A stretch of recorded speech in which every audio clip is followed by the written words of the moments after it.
नमस्कार, प्रणाम। आप देख रहे हैं श्री माही न्यूज और मैं हूं आपका दोस्त, आपका भाई मिस्टर आर के माही। मैं अभी हूं गंगा प्रसाद और गंगा प्रसाद में जो है एक भव्य सत्संग का आयोजन किया गया है। और जैसा कि देखा गया कि ये धार्मिक शहर, ये गांव है और यहाँ के लोग भी काफी धार्मिक है, इसलिए यहाँ पे एक भव्य सत्संग का आयोजन किया गया है। और इस सत्संग का आयोजन जो हुआ है, इस सत्संग में जो साध्वी जी आए हैं, मैं उनसे चर्चा करना चाहूंगा, उनसे कुछ एक सवाल पूछना चाहूंगा। तो सबसे पहले हमारे चैनल पर आपका बहुत बहुत स्वागत है।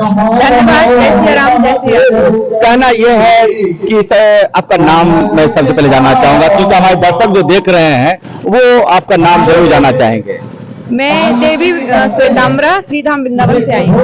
तो वृंदावन से जी आप आए हैं और ये इस सत्संग में जो आप आए हैं, इस माहौल में, इस बिहार की धरती पे, खासकर इस गंगा प्रसाद में, तो यहाँ कैसा आप फीलिंग कर रही है? चूंकि बिहार में पहली बार नहीं आई हूँ, अभी 22 मार्च से 29 मार्च तक हाजीपुर पटना में कथा की है। बिहार में आती रहती हूँ, लेकिन बिहार में इस तरफ बरौनी साइड पहली बार आई हूँ।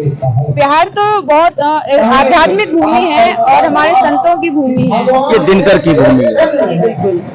तो आप जो ये साध्वी जो बनी, तो ये मन में ये कहाँ से ये फीलिंग आ गया कि आप दुनियादारी को छोड़ करके, ये माया ममता की दुनिया को छोड़ करके आप साध्वी बन गई?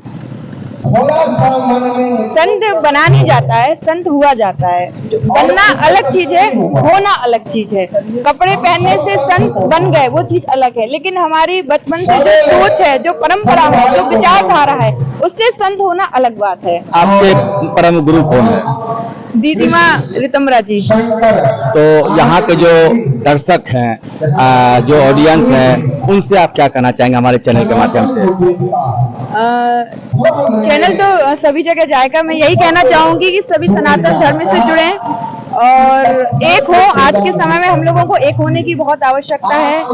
जाति बाती में ना बटे, एक हो, सनातन धर्म की बात करें, देश की बात करें और घर में, परिवार में बच्चों को, सभी को अच्छे संस्कार दें। जब बात देश की चली है, आपने भी जिक्र देश का किए हैं, तो ये जो पहलगाम में जो एक आतंकवादी हमला हुआ और उसमें जो है धर्म पूछ कर गोली मारा गया, उस पर आपका क्या कहना है? देखिए, कहने को तो बहुत कुछ है, लेकिन इतना ही कहेंगे कि हम लोग इस देश में रहते हैं, हिंदू हो, मुस्लिम हो, सिख हो, ईसाई हो, कोई भी हो, हम लोग इस देश में रहते हैं। जिसका खाते हैं, जिस भूमि का खाते हैं, कम से कम वहाँ तो हमको नतमस्तक होना ही चाहिए। जो हमारे देश का नहीं, वो हमारे देश में रहने के लायक ही नहीं है। लोग बहुत सारे ऐसे भी गुरु हैं, धर्म गुरु हैं, जो कहते हैं कि अपने घर में गीता, रामायण, शिव महापुराण, ये जो है ग्रंथ रखना चाहिए। तो आपका क्या कहना है इस मैटर पे? ग्रंथ रखना नहीं चाहिए, ग्रंथ को पढ़ना चाहिए, आचरण में उतारना चाहिए, जीवन में स्वीकार करना चाहिए।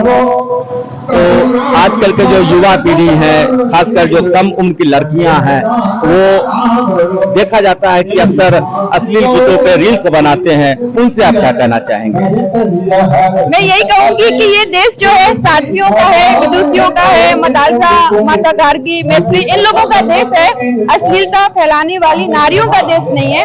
इस देश ने हमेशा उनको पूजा है जो अपनी मर्यादा में रहा है, अपनी सीमा में रहा है। हमेशा देश ने उनको ही पूजा है, चाहे वो स्त्री हो या पुरुष हो। बहुत अच्छी बात बोले हैं और मैं आपसे बस यही कहना चाहूंगी कि अभी हमारी जो ये साध्वी जी जो आए हैं, इनकी बातों पे गौर करें और जो लड़कियां जो खासकर छोटे छोटे कपड़े पहनकर रील्स बनाते हैं, वैसी गलती ना करें, क्योंकि इस उम्र में अक्सर गलतियां हो जाया करती है। तो आप गलतियों से सावधान रहें, आप भी सावधान रहें, सुरक्षित रहें और देखते रहे मेरा चैनल श्री माही न्यूज और मैं हूं आपका भाई मिस्टर आर के। बहुत बहुत धन्यवाद आपका। गुरुदेव महेश्वर प्रेमानंद जी। गुरु साक्षात परब्रह्मा तस्मै श्री गुरुवे नमः।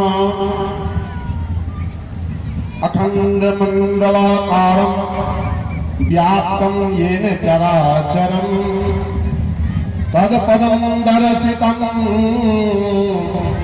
येन तस्मै श्री गुरुवे नमः।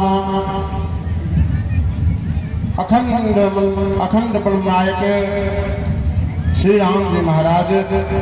तभी हमारा जीवन सुखमय और शांतिमय होगा।